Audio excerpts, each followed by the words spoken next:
जितना कठिन संघर्ष होगा जीत उतनी ही शानदार होगी।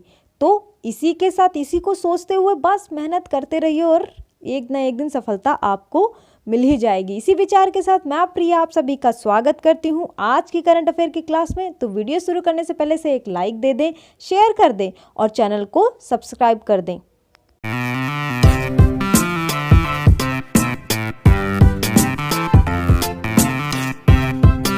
तो शुरू करते हैं हमारे प्रीवियस डे के क्वेश्चन से। हमारा क्वेश्चन था the international day of developments is observed every year on. राजनयिकों का अंतर्राष्ट्रीय दिवस हर साल मनाया जाता है 24 अक्टूबर, 25 अक्टूबर, 26 अक्टूबर, 23 अक्टूबर। तो इसका सही ऑप्शन है ऑप्शन ए 24 अक्टूबर। डिप्लोमेट्स का अंतर्राष्ट्रीय दिवस हर साल 24 अक्टूबर को मनाया जाता है। चलिए इसी के साथ बढ़ते हैं नेक्स्ट क्वेश्चन की तरफ जो है India has sign the BECA agreement with which nation. Bharat ने किस देश के साथ BECA समझौते पर हस्ताक्षर किए हैं। तो हमारे ऑप्शन है United state, France, Germany, Japan. तो इसका सही ऑप्शन है ऑप्शन ए यूनाइटेड स्टेट।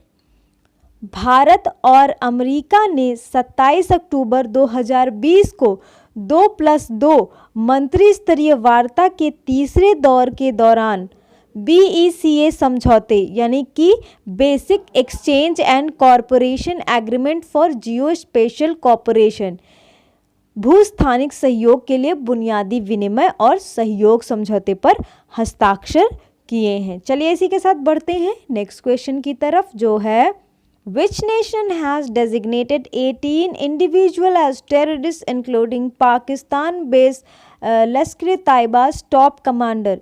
किस राष्ट्र ने 18 व्यक्तियों को आतंकवादी के रूप में नामित किया है जिसमें पाकिस्तान स्थित लश्कर का शीर्ष कमांडर भी शामिल है। तो हमारे ऑप्शन हैं इंडिया, फ्रांस, ब्राज़ील, चाइना। तो इसका सही ऑप्शन है ऑप्शन ए इंडिया यानी कि भारत ने। केंद्रीय गृह मंत्रालय ने 27 अक्टूबर 2020 को गैर कानूनी गतिविधियों को रोकथाम अधिनियम के तहत 18 और लोगों को आतंकवादी घोषित किया है जिसमें लश्कर-ए-तैयबा का कमांडर भी शामिल है। इसी के साथ बढ़ते हैं नेक्स्ट क्वेश्चन की तरफ। चलिए Which nation has targeted to achieve zero carbon emission by 2050? किस राष्ट्र ने 2050 तक शून्य कार्बन उत्सर्जन प्राप्त करने का लक्ष्य रखा है। तो हमारे ऑप्शन है United state, India, Japan, China. तो इसका सही ऑप्शन है ऑप्शन सी जापान। जापान के नए प्रधानमंत्री योशिहाइडे सुगा ने हाल ही में घोषणा की कि जो जापान यानी उनका देश है वो 2050 तक शून्य कार्बन उत्सर्जन प्राप्त करेगा। चलिए इसी के साथ देखते हैं नेक्स्ट क्वेश्चन।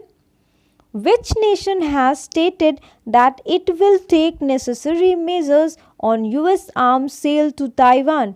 किस राष्ट्र ने कहा कि वह ताइवान को अमेरिकी हथियारों को बिक्री पर आवश्यक मानक देगा।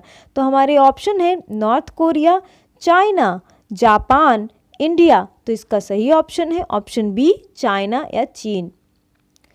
चीन के विदेश मंत्रालय ने हाल ही में कहा कि संयुक्त राज्य अमेरिका ने ताइवान को हथियारों की बिक्री के लिए 2.4 बिलियन अमेरिकी डॉलर की बिक्री को मंजूरी देने के बाद देश अपनी संप्रभुता और सुरक्षा हितों को बनाए रखने के लिए आवश्यक उपाय करेगा। इसी के तहत उन्होंने वैसा कहा। चलिए देखते हैं next question. A massive blast took place in the madrasa in which nation on October 27, 2020? 27 अक्टूबर 2020 को किस राष्ट्र में एक मदरसे में भारी विस्फोट हुआ। तो हमारे ऑप्शन है पाकिस्तान, इंडिया, अफगानिस्तान, लेबनान। तो इसका सही ऑप्शन है ऑप्शन ए पाकिस्तान। 27 अक्टूबर 2020 को पाकिस्तान के पेशावर में एक धार्मिक मदरसा में बड़े पैमाने पर बम विस्फोट हुआ जिसमें कथित तौर पर कम से कम 7 लोग मारे गए जिनमें बच्चे भी शामिल थे और 70 से अधिक लोग घायल हो गए हैं। इसी के साथ देखते हैं next question. Which airlines has begun facilitating COVID-19 testing for its passenger in India? किस एयरलाइन ने भारत में अपने यात्रियों के लिए कोविड-19 टेस्टिंग परीक्षण की सुविधा शुरू कर दी है? तो हमारे ऑप्शन है Vistara, Indigo, air India, spice jet. तो इसका सही ऑप्शन है option D, spice jet. Spice jet ने VFS ग्लोबल की मदद से भारत और UAE में अपने यात्रियों के लिए कोविड-19 परीक्षण की सुविधा शुरू कर दी है। चलिए देखते हैं next question. When is the first phase of Bihar elections scheduled to be held? Bihar चुनाव का पहला चरण कब होने वाला है? तो हमारे ऑप्शन है अक्टूबर 28, अक्टूबर 29, अक्टूबर 26, अक्टूबर 31। तो इसका सही ऑप्शन है ऑप्शन ए, अक्टूबर 28। बिहार आम चुनाव 2020 3 चरणों में होने वाले हैं, जिनमें से पहला जो चरण है चुनाव का वो 28 अक्टूबर 2020 को होगा और अन्य जो 2 चरण हैं वो 3 नवंबर और 7 नवंबर को होंगे। तो इसी के साथ बढ़ते हैं हम हमारे आज के क्वेश्चन ऑफ द डे की तरफ, जो है Indian origin Wavel Ramkalawan has been appointed as the president of which country?